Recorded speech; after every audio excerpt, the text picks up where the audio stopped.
जय शनिदेव प्रिय भक्तों, क्या आपकी भी आर्थिक स्थिति खराब है? आपको पैसों की बहुत ही ज़्यादा ज़रूरत है या फिर आप धन संबंधित समस्याओं से जूझ रहे हैं? आप अपने घर में सुख समृद्धि और आनंद का अनुभव लेना चाहते हैं, परंतु वहां तक पहुंच नहीं पाते हैं। आपकी सभी इच्छाएं अधूरी रह जाती हैं। आप हमेशा ऐसा कुछ ना कुछ सोचते रहते हैं कि हम ऐसा क्या करें जिससे हम और भी ज़्यादा धन अर्जन कर पाएं। तो आज हम आपको शनिदेव महाराज का एक ऐसा चमत्कारी और दिव्य मंत्र बताने जा रहे हैं जिसके 108 बार जाप या श्रवण कर लेने मात्र से ही आपके पास अंधाधुंध पैसा आने लगेगा। आपने जितना सोचा भी नहीं होगा उससे भी अधिक धन आपके पास आएगा, क्योंकि यह शनिदेव मंत्र धन आकर्षित करने में बहुत ही ज़्यादा कारगर है। यह मंत्र पड़ोसी का भी धन आपकी ओर खींच कर ले आएगा। तो आज आप बिना देरी किए हुए इस मंत्र को 108 बार जरूर श्रवण करना। आपके पास पैसों की कभी भी कमी नहीं रहेगी और ना ही आपको आर्थिक तंगी होगी। तो चलिए मंत्र को सुन लेते हैं। मंत्र कुछ इस प्रकार है।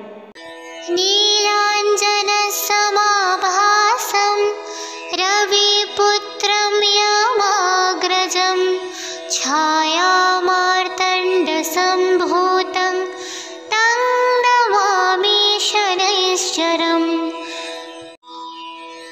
नीलांजन समाभासं रविपुत्रं यमाग्रजं छायामार्तण्ड सम्भूतं तं नमामि शनैश्चरम्। नीलांजन समाभासं रविपुत्रं यमाग्रजं छायामार्तण्ड सम्भूतं तं नमामि शनैश्चरम्। नीलांजन समाभासं रविपुत्रं यमाग्रजं छायामार्तण्ड सम्भूतं तं नमामि शनैश्चरम्। नीलांजन समाभासं रविपुत्रं यमाग्रजं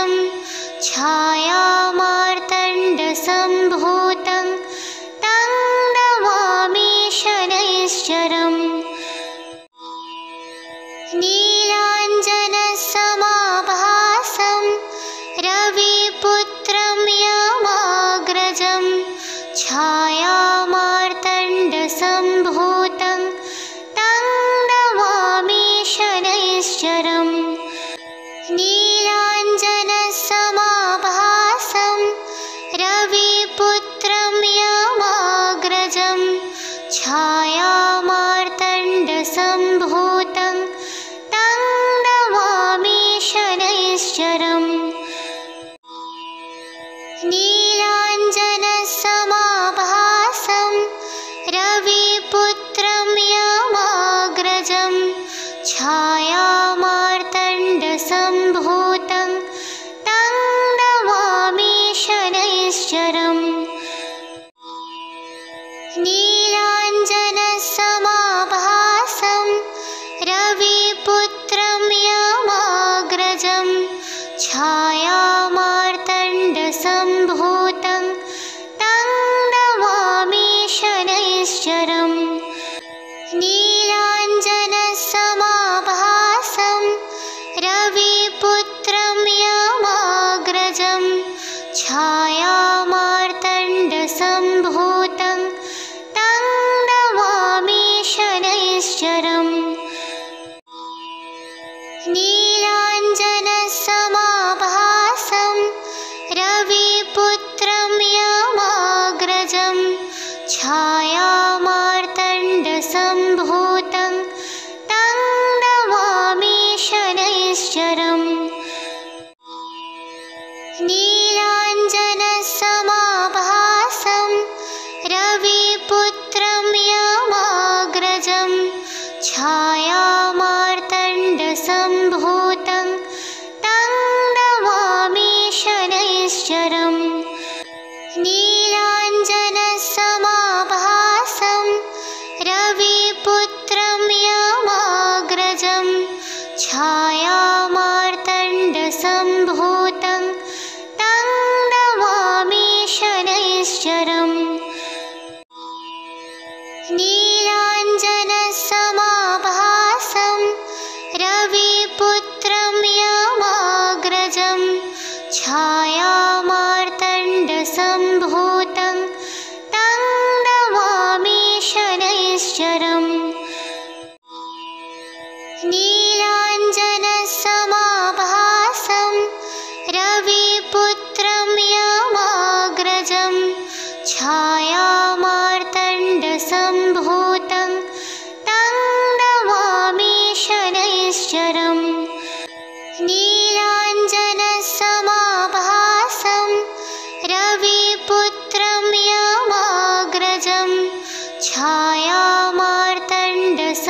छायामार्तण्डसम्भूतं तं नमामि शनैश्चरम् नीलाञ्जनसमाभासं रविपुत्रं यमाग्रजं छायामार्तण्डसम्भूतं तं नमामि शनैश्चरम् नीलाञ्जनसमाभासं रविपुत्रं यमाग्रजं छायामार्तण्डसम्भूतं तं नमामि शनैश्चरम् नीलाञ्जनसमाभासं रविपुत्रं यमाग्रजं छायामार्तण्डसम्भूतं तं नमामि शनैश्चरम् नीलाञ्जनसमाभासं रविपुत्रं यमाग्रजं छायामार्तण्डसम्भूतं तं नमामि शनैश्चरम् नीलाञ्जनसमाभासं रविपुत्रं यमाग्रजं छायामार्तण्डसम्भूतं तं नमामि शनैश्चरम् नीलाञ्जनसमाभासं रविपुत्रं यमाग्रजं छायामार्तण्डसम्भूतं तं नमामि शनैश्चरम् नीलाञ्जनसमाभासं रविपुत्रं यमाग्रजं छायामार्तण्डसम्भूतं तं नमामि शनैश्चरम् नीलाञ्जनसमाभासं रविपुत्रं यमाग्रजं छायामार्तण्डसम्भूतं तं नमामि शनैश्चरम् नीलाञ्जनसमाभासं रविपुत्रं यमाग्रजं छायामार्तण्डसम्भूतं तं नमामि शनैश्चरम् नीलाञ्जनसमाभासं रविपुत्रं यमाग्रजं छायामार्तण्डसम्भूतं तं नमामि शनैश्चरम् नीलाञ्जनसमाभासं रविपुत्रं यमाग्रजं छायामार्तण्डसम्भूतं तं नमामि शनैश्चरम् नीलाञ्जनसमाभासं रविपुत्रं यमाग्रजं छायामार्तण्डसम्भूतं तं नमामि शनैश्चरम् नीलाञ्जनसमाभासं रविपुत्रं यमाग्रजं छायामार्तण्डसम्भूतं तं नमामि शनैश्चरम् नीलाञ्जनसमाभासं रविपुत्रं यमाग्रजं छायामार्तण्डसम्भूतं तं नमामि शनैश्चरम् नीलाञ्जनसमाभासं रविपुत्रं यमाग्रजं छायामार्तण्डसम्भूतं तं नमामि शनैश्चरम्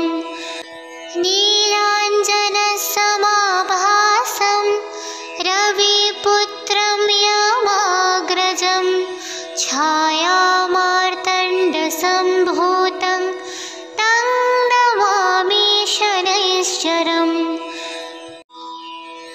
नीलाञ्जनसमाभासं रविपुत्रं यमाग्रजं छायामार्तण्डसम्भूतं तं नमामि शनैश्चरम्।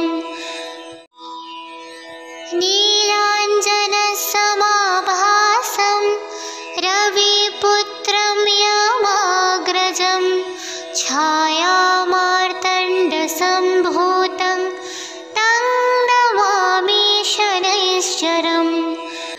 नीलाञ्जनसमाभासं रविपुत्रं यमाग्रजं छायामार्तण्डसम्भूतं तं नमामि शनैश्चरम्।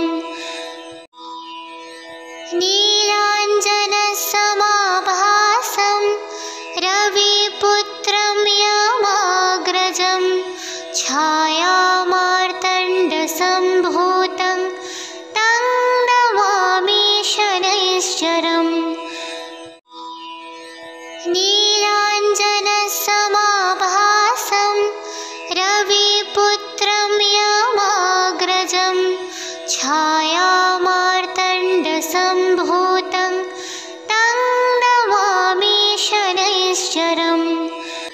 नीलाञ्जनसमाभासं रविपुत्रं यमाग्रजं छायामार्तण्डसम्भूतं तं नमामि शनैश्चरम्। नीलाञ्जनसमाभासं रविपुत्रं यमाग्रजं छायामार्तण्डसम्भूतं तं नमामि शनैश्चरम्। नीलाञ्जनसमाभासं रविपुत्रं यमाग्रजं छायामार्तण्डसम्भूतं तं नमामि शनैश्चरम्। नीलाञ्जनसमाभासं रविपुत्रं यमाग्रजं छायामार्तण्डसम्भूतं तं नमामि शनैश्चरम्। नीलाञ्जनसमाभासं रविपुत्रं यमाग्रजं छायामार्तण्डसम्भूतं तं नमामि शनैश्चरम्। नीलाञ्जनसमाभासं रविपुत्रं यमाग्रजं छायामार्तण्डसम्भूतं तं नमामि शनैश्चरम्। नीलाञ्जनसमाभासं रविपुत्रं यमाग्रजं छायामार्तण्डसम्भूतं तं नमामि शनैश्चरम्। नीलाञ्जनसमाभासं रविपुत्रं यमाग्रजं छायामार्तण्डसम्भूतं तं नमामि शनैश्चरम्। नीलाञ्जनसमाभासं रविपुत्रं यमाग्रजं छायामार्तण्डसम्भूतं तं नमामि शनैश्चरम्। नीलाञ्जनसमाभासं रविपुत्रं यमाग्रजं छायामार्तण्डसम्भूतं तं नमामि शनैश्चरम्। नीलाञ्जनसमाभासं रविपुत्रं यमाग्रजं छायामार्तण्डसम्भूतं तं नमामि शनैश्चरम्। नीलाञ्जनसमाभासं रविपुत्रं यमाग्रजं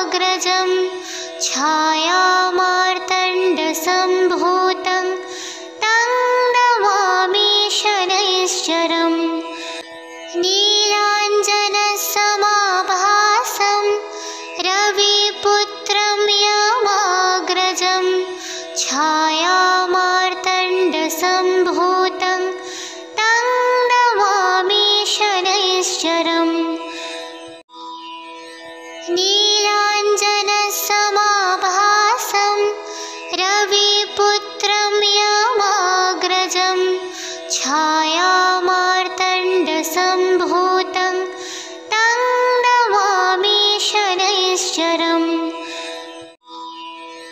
नीलाञ्जनसमाभासं रविपुत्रं यमाग्रजं छायामार्तण्डसम्भूतं तं नमामि शनैश्चरम्। नीलाञ्जनसमाभासं रविपुत्रं यमाग्रजं छायामार्तण्डसम्भूतं तं नमामि शनैश्चरम्। नीलाञ्जनसमाभासं रविपुत्रं यमाग्रजं छायामार्तण्डसम्भूतं तं नमामि शनैश्चरम्।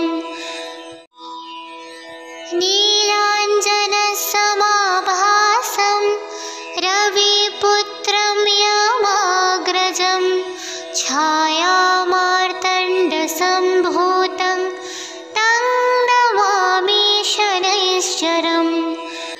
नीलाञ्जनसमाभासं रविपुत्रं यमाग्रजं छायामार्तण्डसम्भूतं तं नमामि शनैश्चरम्।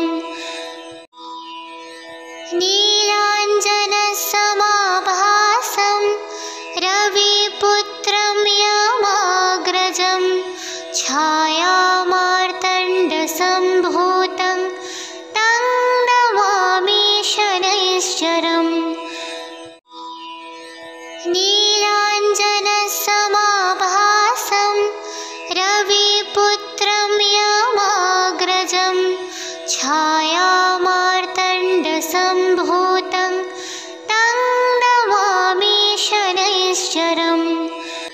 नीलाञ्जनसमाभासं रविपुत्रं यमाग्रजं छायामार्तण्डसम्भूतं तं नमामि शनैश्चरम्। नीलाञ्जनसमाभासं रविपुत्रं यमाग्रजं छायामार्तण्डसम्भूतं तं नमामि शनैश्चरम्। नीलाञ्जनसमाभासं रविपुत्रं यमाग्रजं छायामार्तण्डसम्भूतं तं नमामि शनैश्चरम्। नीलाञ्जनसमाभासं रविपुत्रं यमाग्रजं छायामार्तण्डसम्भूतं तं नमामि शनैश्चरम्। नीलाञ्जनसमाभासं रविपुत्रं यमाग्रजं छायामार्तण्डसम्भूतं तं नमामि शनैश्चरम्। नीलाञ्जनसमाभासं रविपुत्रं यमाग्रजं छायामार्तण्डसम्भूतं तं नमामि शनैश्चरम्। नीलाञ्जनसमाभासं रविपुत्रं यमाग्रजं छायामार्तण्डसम्भूतं तं नमामि शनैश्चरम्। नीलाञ्जनसमाभासं रविपुत्रं यमाग्रजं छायामार्तण्डसम्भूतं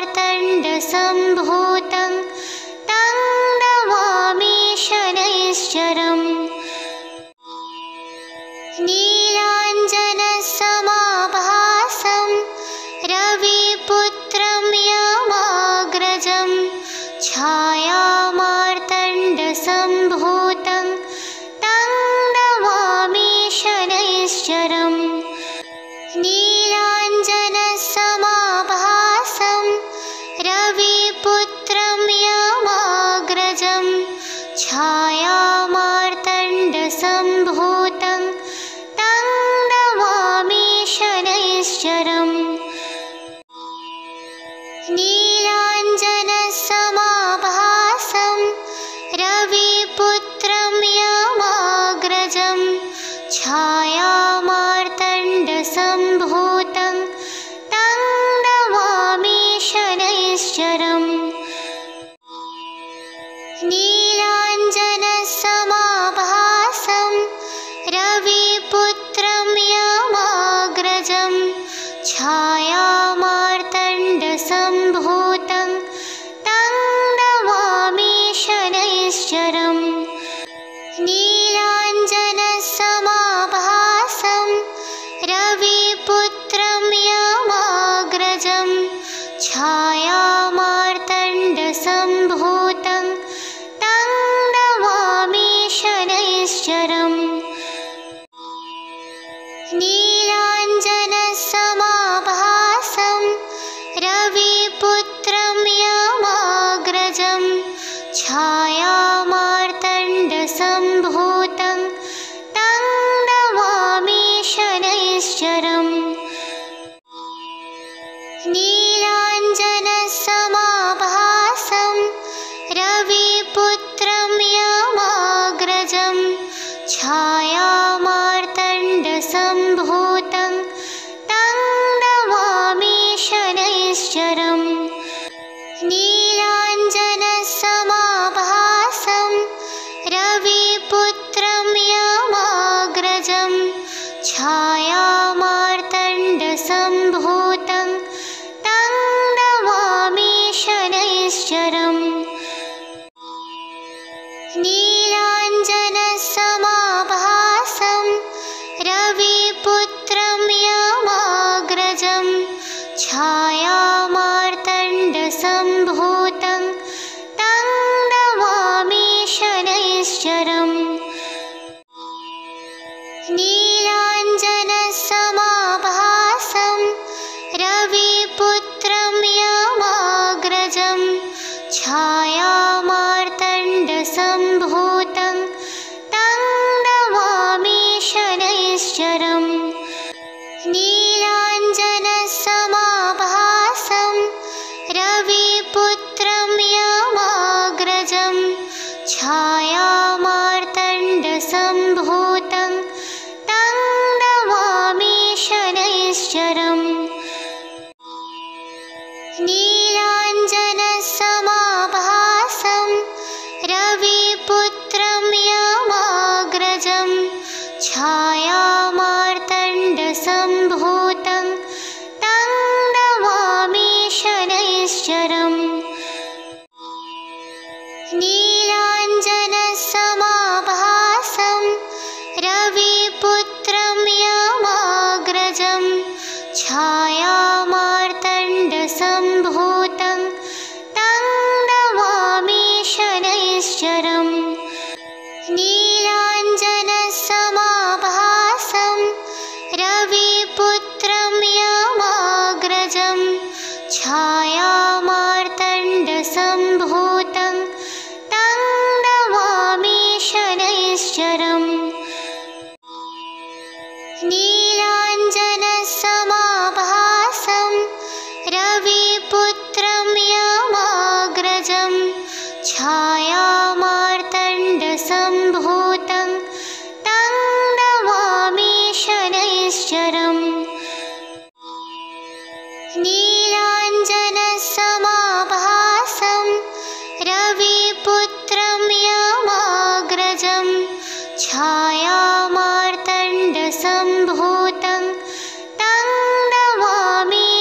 रविपुत्रं यमाग्रजं छायामार्तण्डसम्भूतं तं नमामि शनैश्चरम्। नीलाञ्जनसमाभासं रविपुत्रं यमाग्रजं छायामार्तण्डसम्भूतं तं नमामि शनैश्चरम्। नीलाञ्जनसमाभासं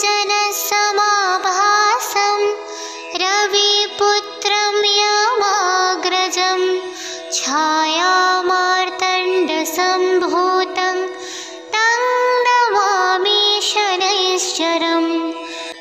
नीलाञ्जनसमाभासं रविपुत्रं यमाग्रजं छायामार्तण्डसम्भूतं तं नमामि शनैश्चरम्। नीलाञ्जनसमाभासं रविपुत्रं यमाग्रजं छायामार्तण्डसम्भूतं तं नमामि शनैश्चरम्। नीलाञ्जनसमाभासं रविपुत्रं यमाग्रजं छायामार्तण्डसम्भूतं तं नमामि शनैश्चरम्। नीलाञ्जनसमाभासं रविपुत्रं यमाग्रजं छायामार्तण्डसम्भूतं तं नमामि शनैश्चरम्। नीलाञ्जनसमाभासं रविपुत्रं यमाग्रजं छायामार्तण्डसम्भूतं तं नमामि शनैश्चरम्।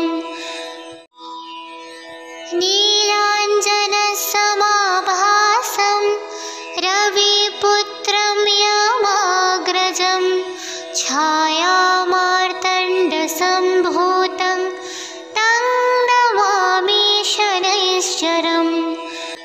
नीलाञ्जनसमाभासं रविपुत्रं यमाग्रजं छायामार्तण्डसम्भूतं तं नमामि शनैश्चरम्। नीलाञ्जनसमाभासं रविपुत्रं यमाग्रजं छायामार्तण्डसम्भूतं तं नमामि शनैश्चरम्।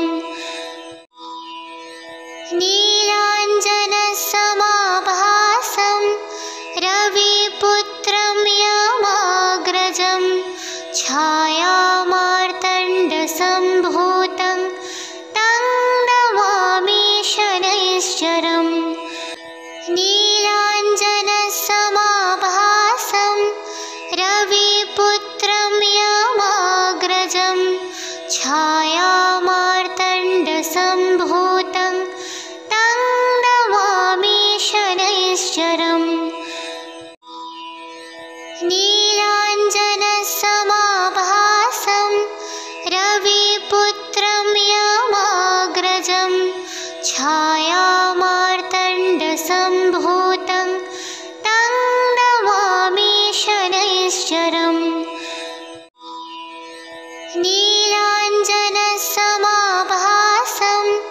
रविपुत्रं यमाग्रजं छायामार्तण्डसम्भूतं तं नमामि शनैश्चरम्। नीलाञ्जनसमाभासं रविपुत्रं यमाग्रजं छायामार्तण्डसम्भूतं तं नमामि शनैश्चरम्। नीलाञ्जनसमाभासं रविपुत्रं यमाग्रजं छायामार्तण्डसम्भूतं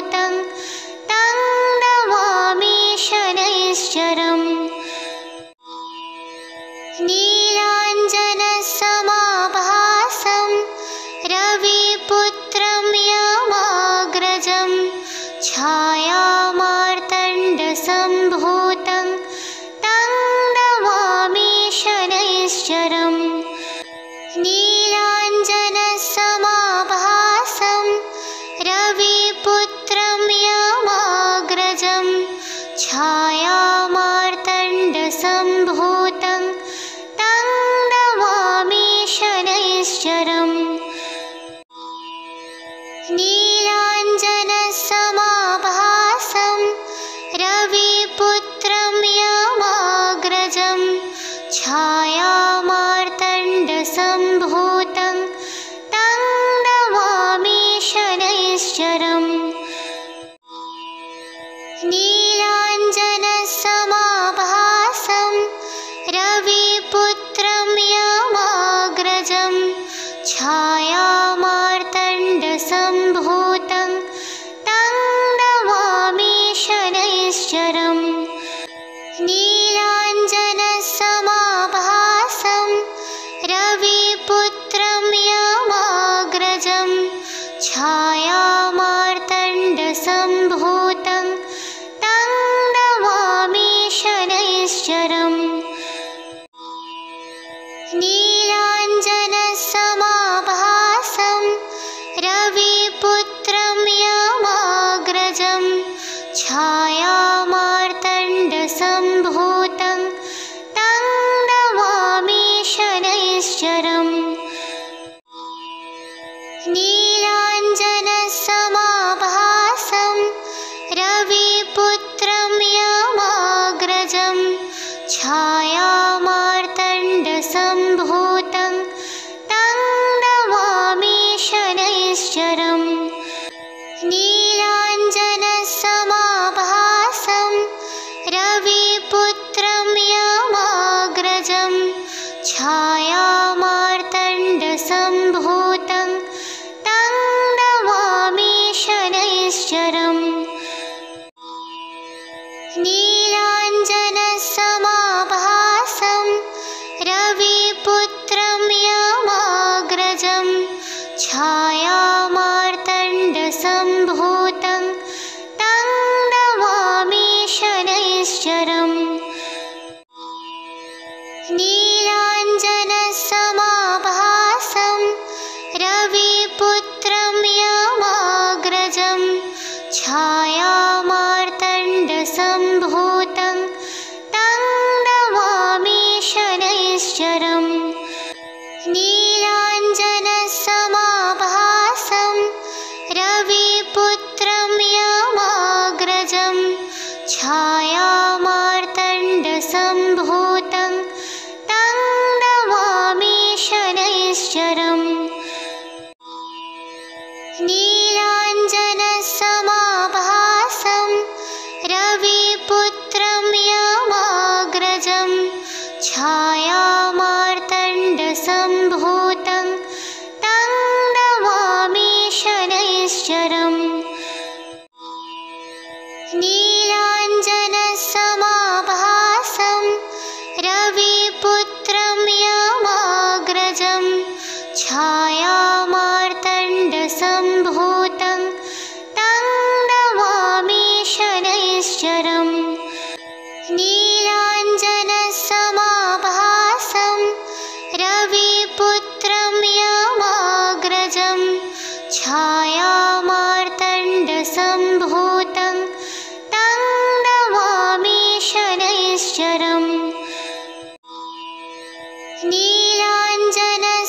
नीलाञ्जनसमाभासं रविपुत्रं यमाग्रजं छायामार्तण्डसम्भूतं तं नमामि शनैश्चरम्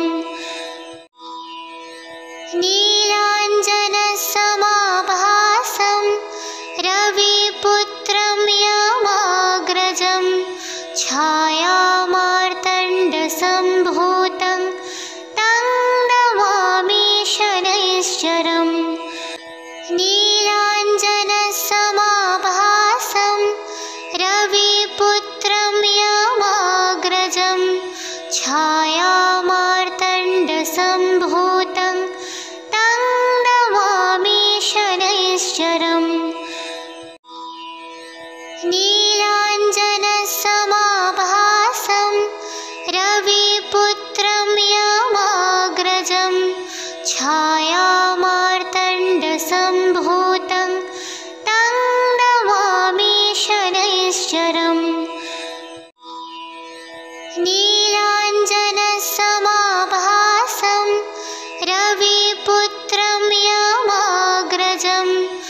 छायामार्तण्डसम्भूतं तं नमामि शनैश्चरम् नीलाञ्जनसमाभासं रविपुत्रं यमाग्रजं छायामार्तण्डसम्भूतं तं नमामि शनैश्चरम् नीलाञ्जनसमाभासं रविपुत्रं यमाग्रजं छायामार्तण्डसम्भूतं तं नमामि शनैश्चरम् नीलाञ्जनसमाभासं रविपुत्रं यमाग्रजं छायामार्तण्डसम्भूतं तं नमामि शनैश्चरम् नीलाञ्जनसमाभासं रविपुत्रं यमाग्रजं छायामार्तण्डसम्भूतं तं नमामि शनैश्चरम् नीलाञ्जनसमाभासं रविपुत्रं यमाग्रजं छायामार्तण्डसम्भूतं तं नमामि शनैश्चरम् नीलाञ्जनसमाभासं रविपुत्रं यमाग्रजं छायामार्तण्डसम्भूतं तं नमामि शनैश्चरम् नीलाञ्जनसमाभासं रविपुत्रं यमाग्रजं छायामार्तण्डसम्भूतं तं नमामि शनैश्चरम् नीलाञ्जनसमाभासं रविपुत्रं यमाग्रजं छायामार्तण्डसम्भूतं तं नमामि शनैश्चरम् नीलाञ्जनसमाभासं रविपुत्रं यमाग्रजं छायामार्तण्डसम्भूतं तं नमामि शनैश्चरम् नीलाञ्जनसमाभासं रविपुत्रं यमाग्रजं छायामार्तण्डसम्भूतं तं नमामि शनैश्चरम् नीलाञ्जनसमाभासं रविपुत्रं यमाग्रजं छायामार्तण्डसम्भूतं तं नमामि शनैश्चरम्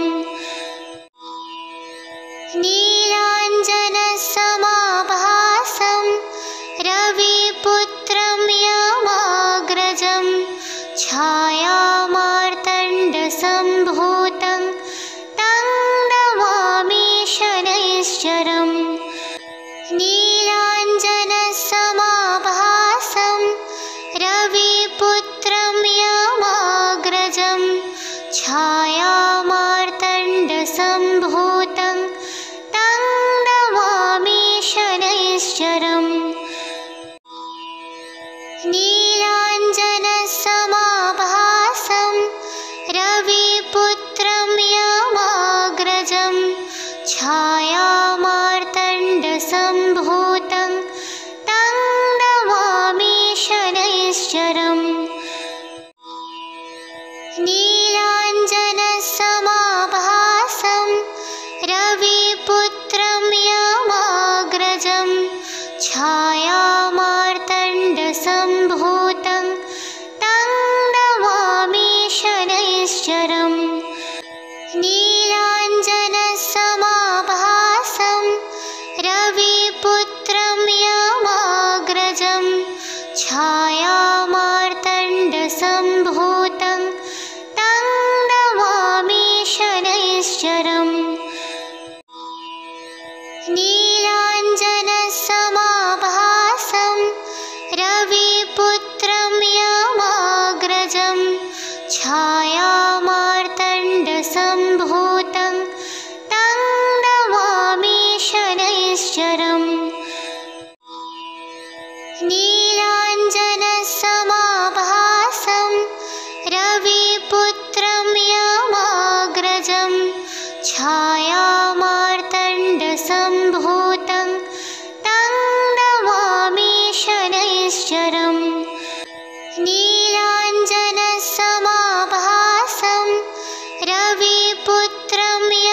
छायामार्तण्डसम्भूतं तं नमामि शनैश्चरम्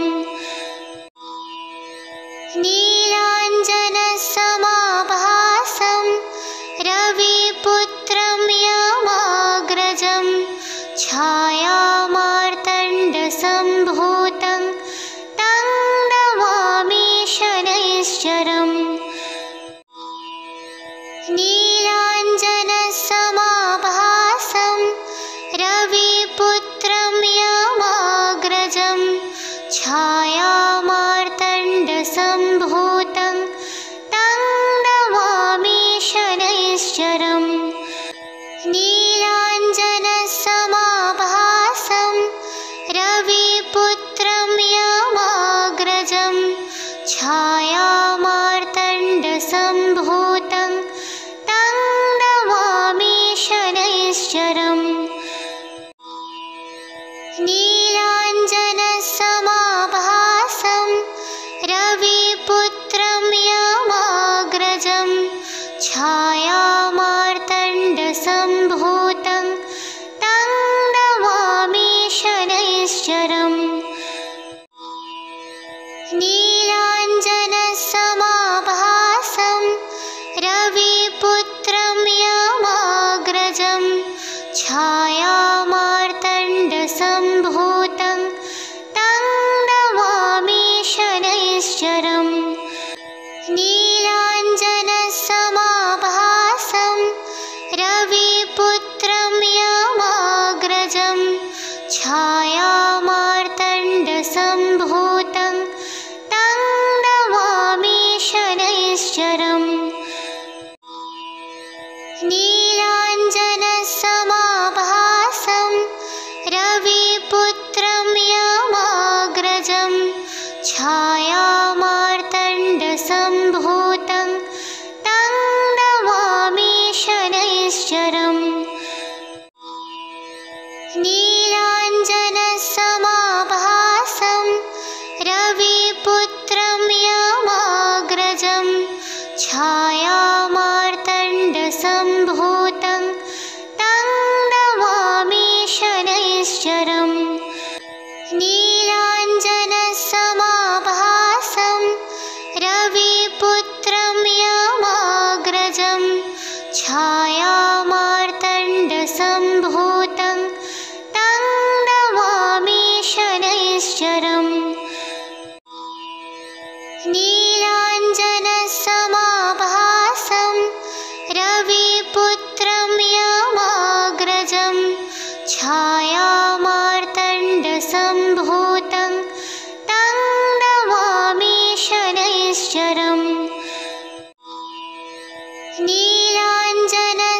नीलाञ्जनसमाभासं रविपुत्रं यमाग्रजं छायामार्तण्डसम्भूतं तं नमामि शनैश्चरम् नीलाञ्जनसमाभासं रविपुत्रं यमाग्रजं छायामार्तण्डसम्भूतं तं नमामि शनैश्चरम् नीलाञ्जनसमाभासं रविपुत्रं यमाग्रजं छायामार्तण्डसम्भूतं तं नमामि शनैश्चरम् नीलाञ्जनसमाभासं रविपुत्रं यमाग्रजं छायामार्तण्डसम्भूतं तं नमामि शनैश्चरम् नीलाञ्जनसमाभासं रविपुत्रं यमाग्रजं छायामार्तण्डसम्भूतं तं नमामि शनैश्चरम् नीलाञ्जनसमाभासं रविपुत्रं यमाग्रजं छायामार्तण्डसम्भूतं तं नमामि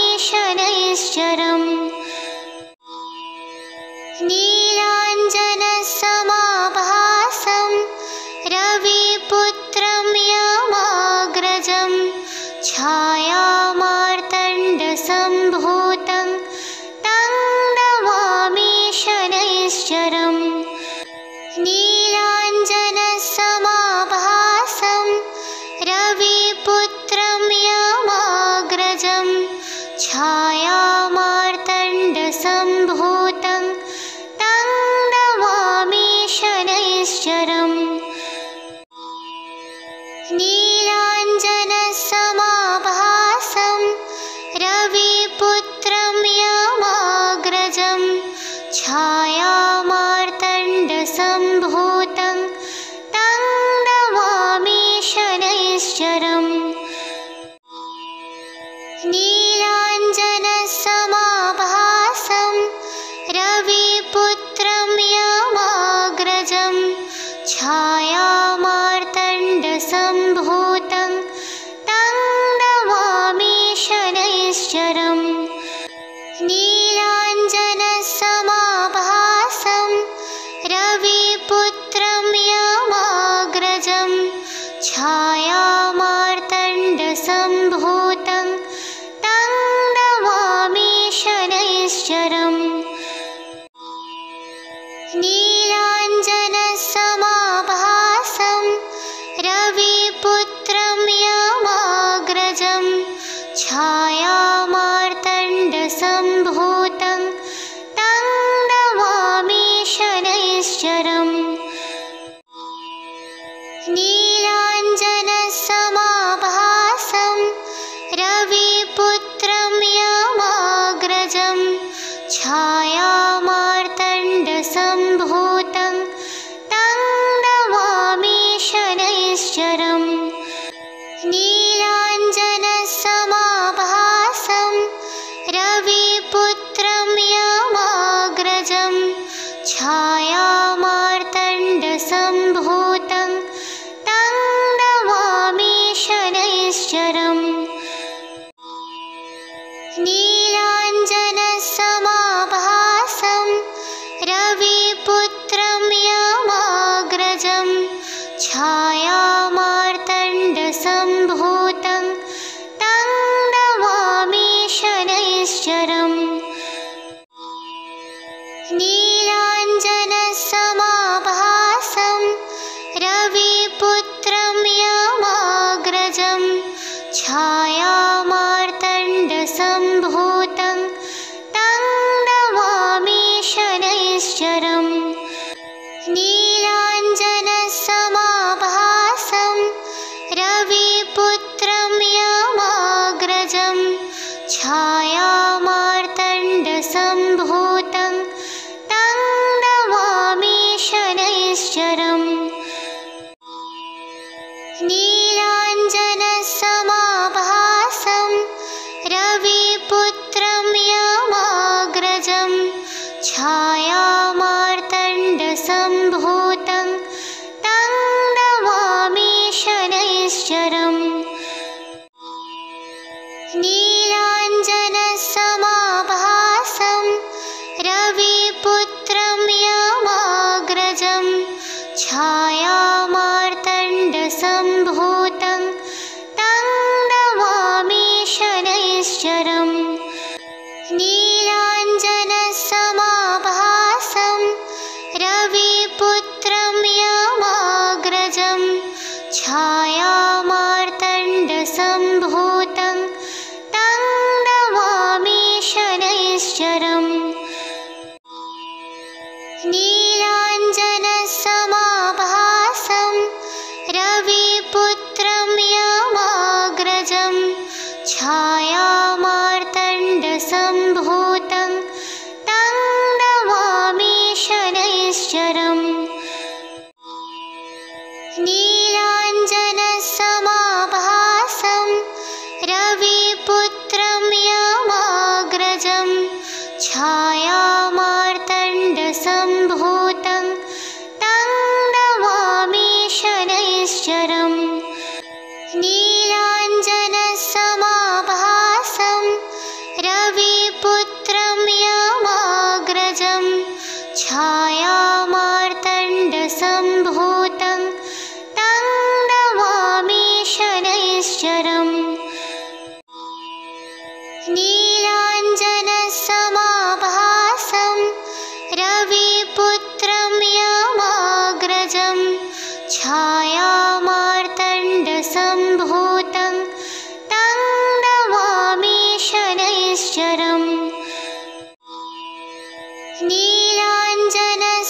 नीलाञ्जनसमाभासं रविपुत्रं यमाग्रजं छायामार्तण्डसम्भूतं तं नमामि शनैश्चरम् नीलाञ्जनसमाभासं रविपुत्रं यमाग्रजं छायामार्तण्डसम्भूतं तं नमामि शनैश्चरम्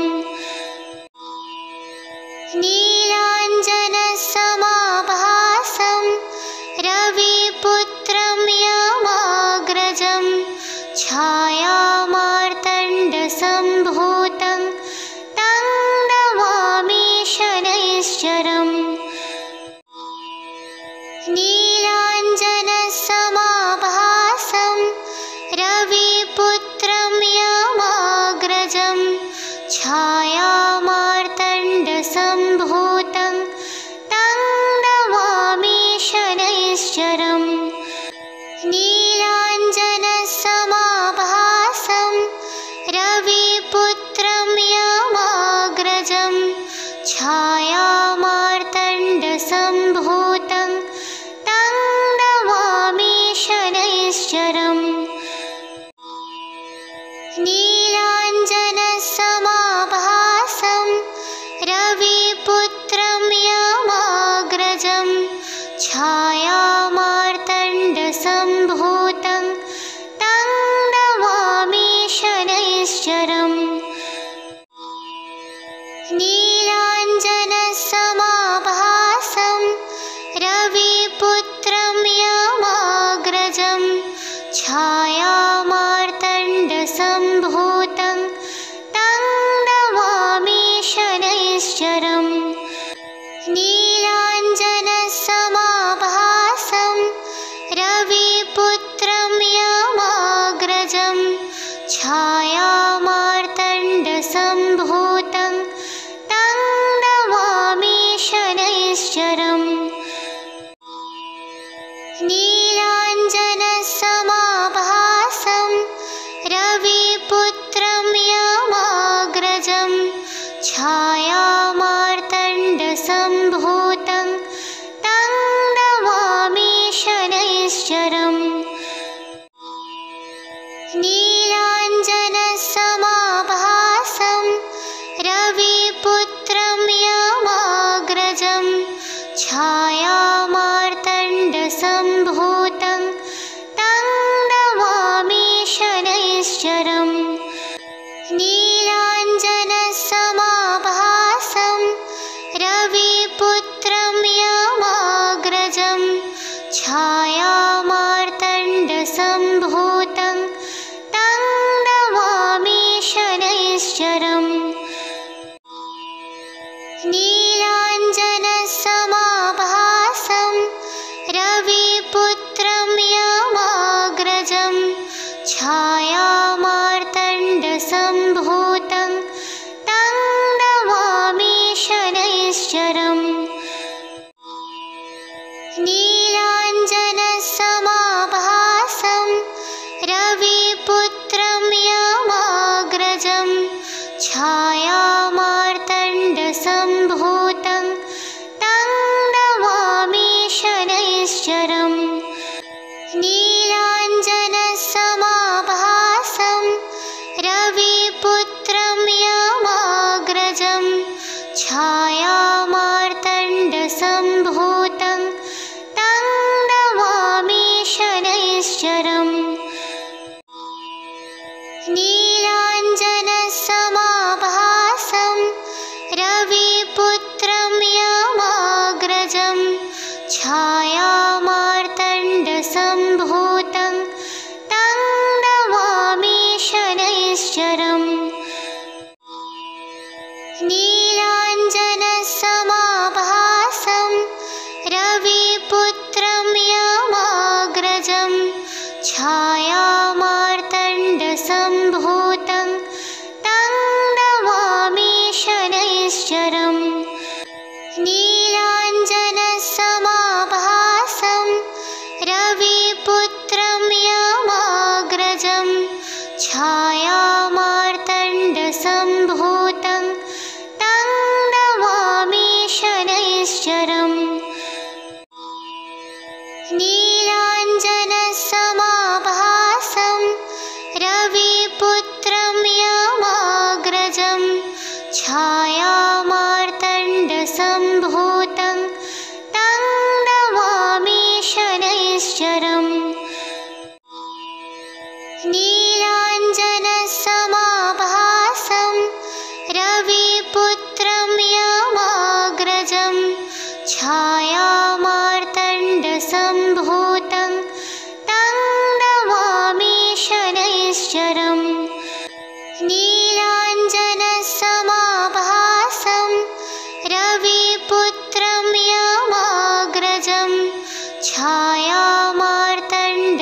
छायामार्तण्डसम्भूतं तं नमामि शनैश्चरम्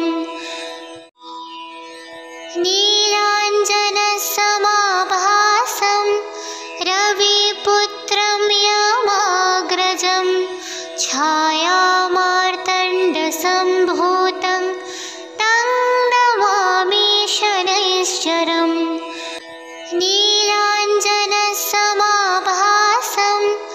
रविपुत्रं यमाग्रजं छायामार्तण्डसम्भूतं तं नमामि शनैश्चरम् नीलाञ्जनसमाभासं रविपुत्रं यमाग्रजं छायामार्तण्डसम्भूतं तं नमामि शनैश्चरम्